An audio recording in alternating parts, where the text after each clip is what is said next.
Which ever is higher. तो इनमें कौन सा आंसर करेक्ट है? Question number 44। So private sector lending target वो बैंक जिनकी इंडिया में 20 से कम ब्रांचेस हैं। सो दो कैटेगरी के बैंक्स हैं, जिनकी 20 से ज्यादा ब्रांचेस होती हैं और जिनकी 20 से कम ब्रांचेस होती हैं। तो यहाँ पे क्वेश्चन 20 से कम ब्रांचेस वालों का है, 20 से ज्यादा ब्रांचेस वालों का ये क्वेश्चन नहीं है। तो what will be the answer? 44B, 44D, 44B। Yes, how about others? 44B, 44D।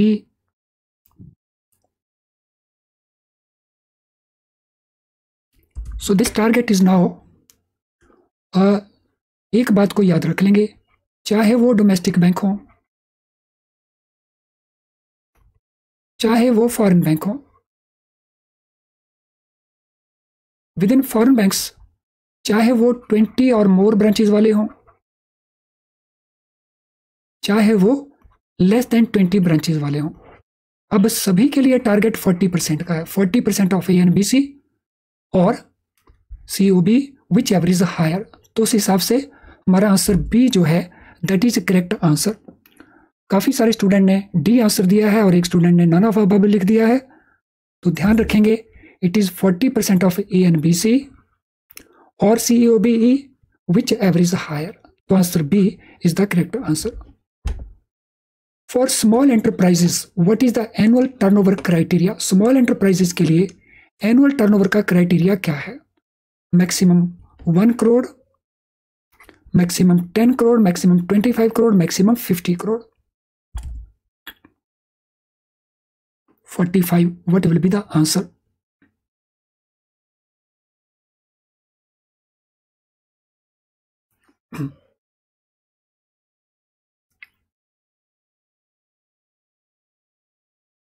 So 45 answer D, answer C, D, B, B, D, D। So सभी कोशिश करेंगे D, D, D आंसर ज्यादा है। D answer is correct also. Answer D is correct. इसका supply question है, small enterprise को maximum loan कितना मिलेगा? Maximum loan limit for small enterprise supply question है, जरा बता दीजिए। सो क्वेश्चन नंबर 45 का सप्ली क्वेश्चन है, स्मॉल एंटरप्राइज को मैक्सिमम लोन कितना मिल सकता है? मैक्सिमम लोन कितना मिल सकता है?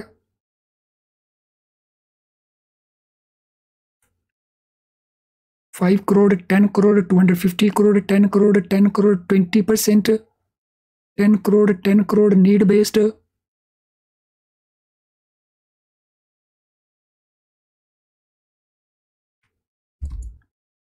फ्रेंड्स, मैक्सिमम लोन के ऊपर कोई लिमिट नहीं है, so it is need based. हाँ, अगर वो क्वेश्चन करता मैक्सिमम इन्वेस्टमेंट कितनी है इन प्लांट एंड मशीनरी या इक्विपमेंट, तो फिर हमारा आंसर होता है 10 करोड़ रुपीज। तो यहां पे आप मैक्सिमम लोन को और मैक्सिमम इन्वेस्टमेंट को कंफ्यूज कर रहे हैं। क्वेश्चन बड़ा क्लियर पूछा गया था, मैक्सिमम अमाउंट ऑफ लोन कितना है, और आप आंसर दे रहे हैं maximum investment in plant machinery कितनी है। पेपर में भी हम इस प्रकार के कई क्वेश्चंस गलत करके आते हैं, तो यहाँ पे हमें केयरफुल रहना कि क्वेश्चन क्या पूछा गया। तो यहाँ पे तो कोई प्रेशर भी नहीं है आपके ऊपर कि कोई प्रेशर हो कि हाँ आपने फटाफट बताना है, नहीं तो टाइम खत्म हो जाएगा, क्वेश्चन रह जाएंगे। फिर भी ये मिस्टेक्स हम करते हैं। Next question, which of the following can be included in micro credit? इनमें से किसको हम माइक्रो क्रेडिट में इंक्लूड कर सकते हैं? Which of the following can be included in microcredit?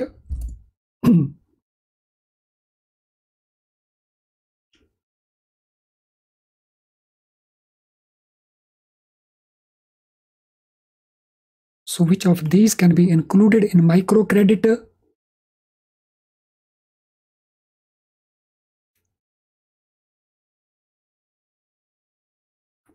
Question number 46.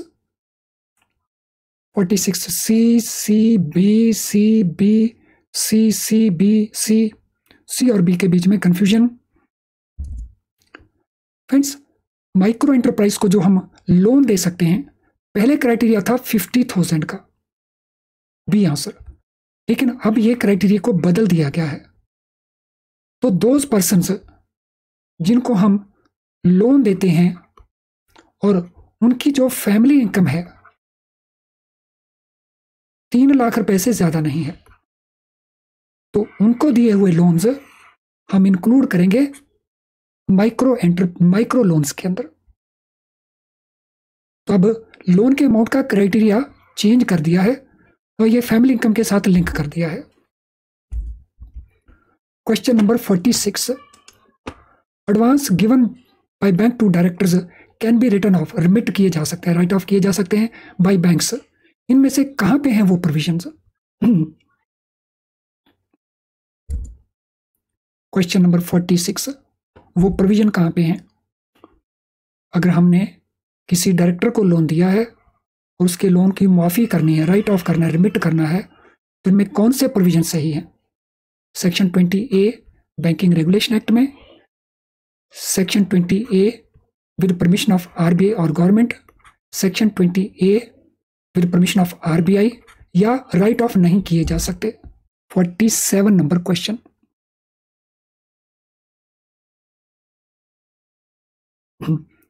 So C, D, D, C, D.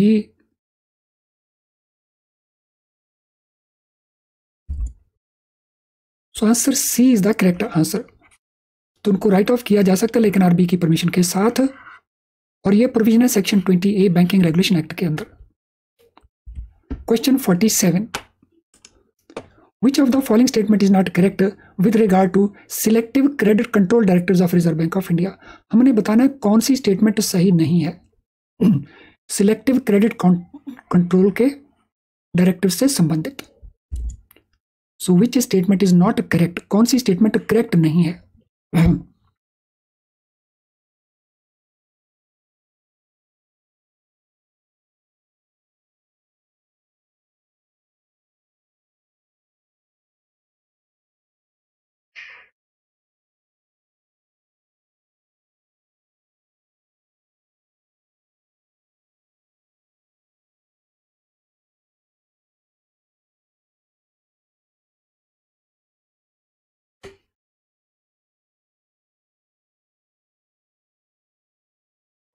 Question number 48 D, answer D दिया जा रहा है, बी भी दिया गया, डी भी दिया गया। कौन सी स्टेटमेंट गलत है? डी स्टेटमेंट कहा गया गलत है। Objective is to prevent speculative holding, holding कहा जा सकता है, इसको होल्डिंग भी कहा जा सकता है, तो ये तो सही स्टेटमेंट है। Presently directors are applicable on pulses, food grains and oil seeds, no, ये तो स्टेटमेंट गलत है। Banks have been given discretion to consider advance against sensitive commodities, ये सही है। Selective directive still applicable buffer stock of sugar, ये भी सही है। तो इस समय सिलेक्टिव करो इनके ऊपर लागू है, ये इसके ऊपर लागू नहीं है, इसलिए ये बी आंसर हमारा है। तो answer B is the correct answer. तो जिनका आंसर डिफरेंट है वो आंसर को करेक्ट कर लेंगे। Answer B is the correct answer, क्योंकि ये गलत स्टेटमेंट है।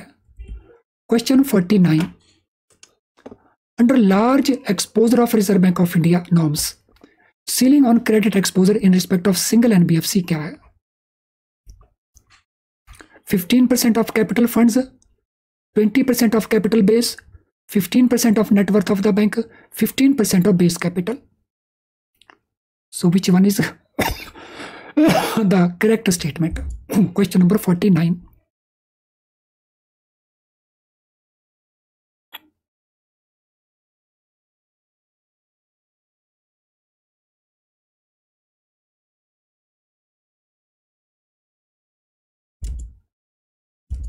Question number 49.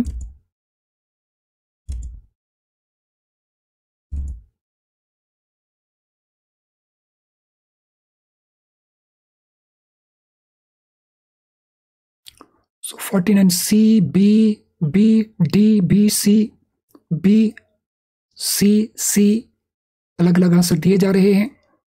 There appears to be lot of confusion.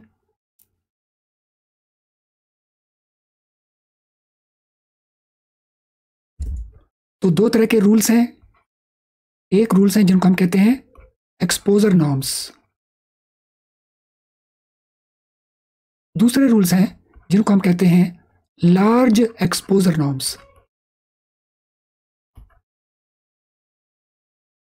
ये रूल्स इस डेट तक एप्लीकेबल थे और ये रूल इस डेट से लागू हो गए हैं। अब ये रूल तो खत्म है। Now we follow these rules. According to these rules, अगर कोई सिंगल एंटिटी है तो उसके लिए एक्सपोजर अलग है, अगर कोई ग्रुप एंटिटी है रूल्स अलग हैं। तो सिंगल के लिए इट इज 20% और ग्रुप के लिए इट इज 25%। लेकिन क्वेश्चन साथ में ये है कि ये 20% या 25% किसका है? तो ये है कैपिटल बेस का या बेस कैपिटल। तो इसकी लाइट में अगर हम आंसर को देखते हैं तो answer B is the correct answer. Answer B is the correct answer question number 49 के लिए। I hope everything is clear so far. यहां तक स्माइलिंग आइकन को पोस्ट कर दीजिए अगर एवरीथिंग इज क्लियर, कोई क्वेश्चन नहीं किसी का।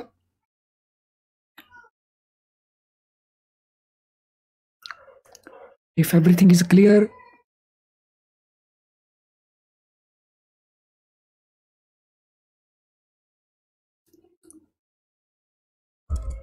चलिए अगले क्वेश्चन के ऊपर चलते हैं। Question number 50।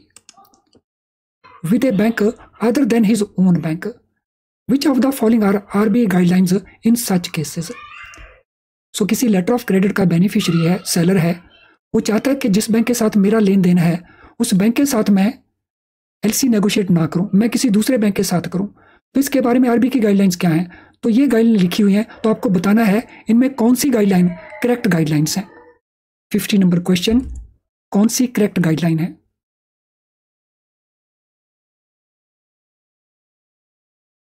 Question number 50।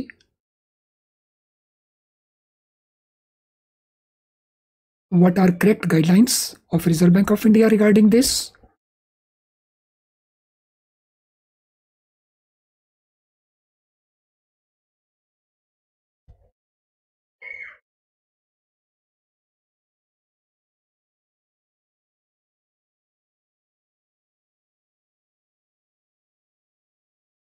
So 50B, 50A, 50B.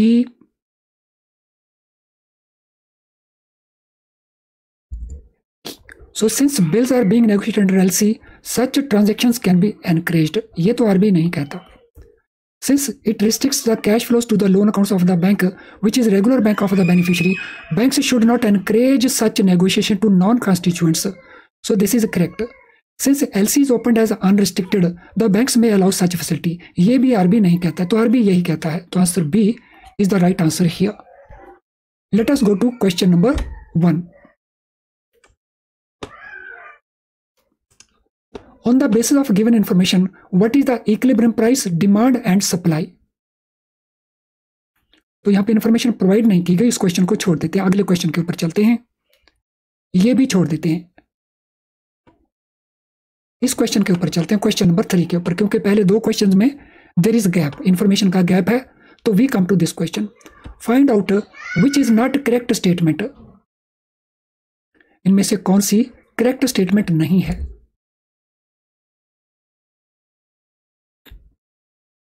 Which statement is not correct, correct statement कौन सी नहीं है? Demand schedule is relationship between price and quantity sold. Market demand has downward sloping position. When factors other than price bring a change in the supply, it is called shift in supply.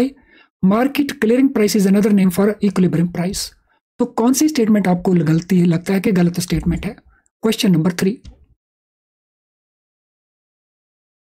Which statement appears to be wrong statement?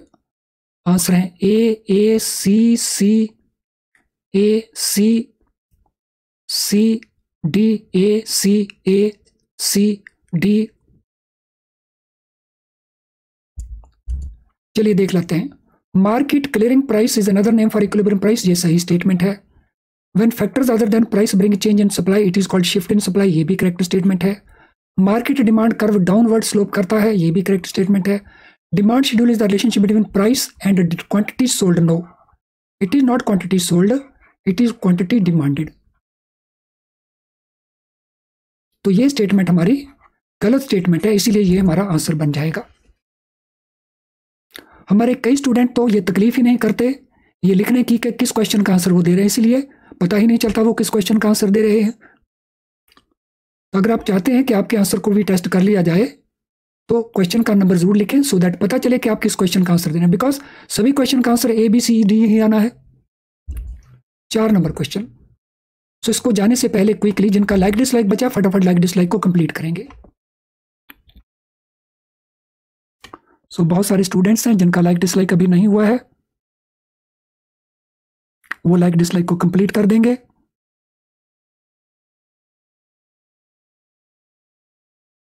सो कर दीजिए quickly जिन जिनका like dislike बचा है, otherwise मुझे wait करनी पड़ेगी जब तक आप कंप्लीट नहीं करेंगे. यस कर दीजिए.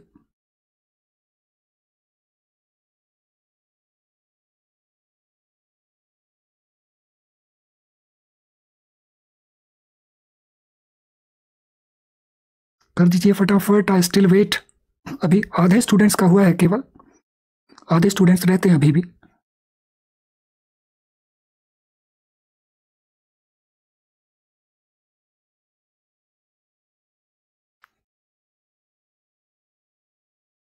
कर दीजिए क्विकली.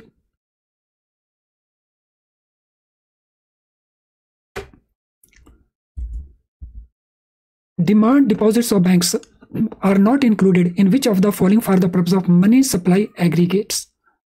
बैंकों के जो डिमांड डिपॉजिट्स हैं इनमें किस में इंक्लूड नहीं होते? M0 में, M1 में, M2 में या M3 में? किस में इंक्लूड नहीं होते डिमांड डिपॉजिट्स?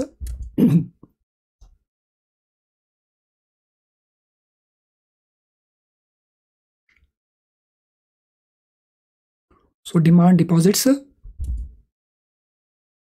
किस में इंक्लूड नहीं होते? Question number 4.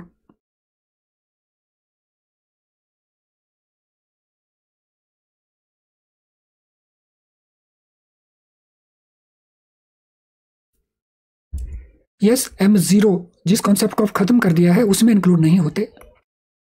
इसमें होते हैं, इसमें होते हैं, इसमें भी होते हैं, तीनों में होते हैं, वो M0 के अंदर नहीं होते हैं. Next question. Average income of population in the country has increased by 15%. Demand for commodity X will increase, decrease, increase if it is a superior commodity and decrease if it is inferior commodity. Decrease if it is a superior commodity and increase if it is inferior commodity.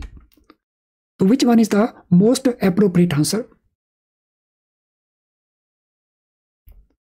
Question number 5. Ravi Kumar ji, foreign बैंकों का ये priority sector lending target it is now 7 years, 7 साल पहले change हो चुका है 2015 में.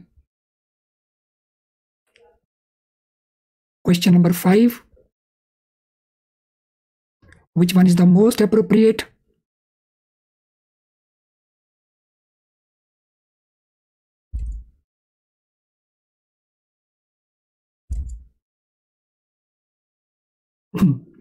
AC confusion, एकदम कंफ्यूजन है.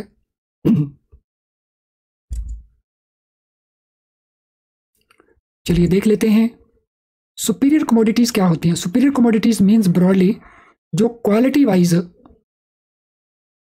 बेटर हैं. हम इनका एग्जांपल दे सकते हैं जैसे ब्रांडेड प्रोडक्ट्स हैं. और इन्फीरियर जो क्वालिटी वाइज उतनी अच्छी नहीं है. तो जब लोगों की इनकम बढ़ती है तो क्या होता है, जो इन्फीरियर कमोडिटीज हैं उनकी डिमांड घट जाती है, लोग क्वालिटी प्रोडक्ट को ज्यादा यूज करना शुरू कर देते हैं. इसलिए हमारा आंसर जो है more appropriate, that is answer C. सो अगर सुपीरियर कमोडिटी है तो डिमांड बढ़ जाएगी, इन्फीरियर कमोडिटी का डिमांड घट जाएगा अगर लोगों का एवरेज इनकम इंक्रीज करता है. Next question. Shift in demand would not occur in the following cases. इनमें कौन से वो केस हैं जिनमें शिफ्ट ऑफ डिमांड अकर नहीं होगा? Price of X has increased leading to decline in demand. Demand for cold drinks has declined during winter season. Demand for consumer durable increased due to increase in income of the consumers. Demand for income has declined due to increase in cost of pen. तो इनमें किस case में shift in demand occur नहीं होगा? कौन सा वो case है जो हम कहेंगे कि ये शिफ्ट इन डिमांड नहीं है?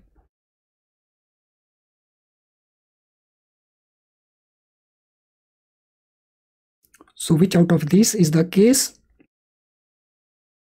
जिसको हम कहेंगे कि ये शिफ्ट और डिमांड का केस नहीं है? सो आंसर डी आया है. लेट अस सी अदर आंसर्स. Answer D. एक और आंसर डी का है. 3 आंसर डी के आ गए हैं. Answer B,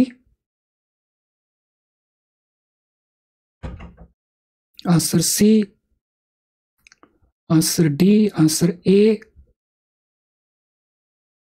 D, C. It appears there is lot of confusion. काफी सारा कंफ्यूजन है. क्वांटिटी डिमांडेड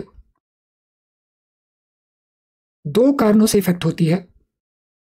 एक है चेंज इन प्राइस के कारण, दूसरा अदर फैक्टर्स के कारण. तो जब डिमांड में चेंज अदर फैक्टर्स के कारण है तो वी कॉल इट शिफ्ट.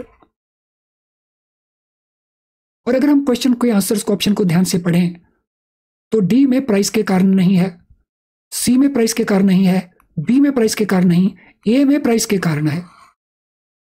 और हमने बताना था नॉट, तो it mean our answer will be A. तो ये जो है ये शिफ्ट इन डिमांड नहीं है. तो बाकी तीनों शिफ्ट इन डिमांड है. तो मुझे पता नहीं ये कंफ्यूजन आपको क्यों रहा. Why this confusion is. Check करिए आपको कंफ्यूजन क्यों हुआ. क्योंकि आई थिंक ज्यादातर स्टूडेंट ने आंसर जो गलत दिया, कुछ गिने चुने 2-3 आंसर थे जो करेक्ट देखे गए. तो चेक करिए ये कॉन्सेप्ट में क्या इश्यू है आपके माइंड में, तो उसको करेक्ट कर लीजिए. चलिए फ्रेंड्स, आज की क्लास को हम यहीं पे वाइंड अप करेंगे. आप सभी को दीपावली की बहुत बहुत शुभकामनाएं. आप और आपके परिवार को बहुत बहुत बधाई दीपावली की. तो कल और परसों आप दीपावली एंजॉय करिए. This mean there will not be any class. Next class के लिए आपको देख लेना होगा नोटिफिकेशन ऑन यूट्यूब. तो चलिए एक बार फिर से आप सभी को बहुत बहुत बधाई हो, आपके परिवार को बहुत बहुत बधाई हो. अभी किसी ने कुछ क्वेश्चन पूछना तो क्वेश्चन पूछ लीजिए, अदरवाइज इस सेशन को फिर हम वाइंड अप करेंगे.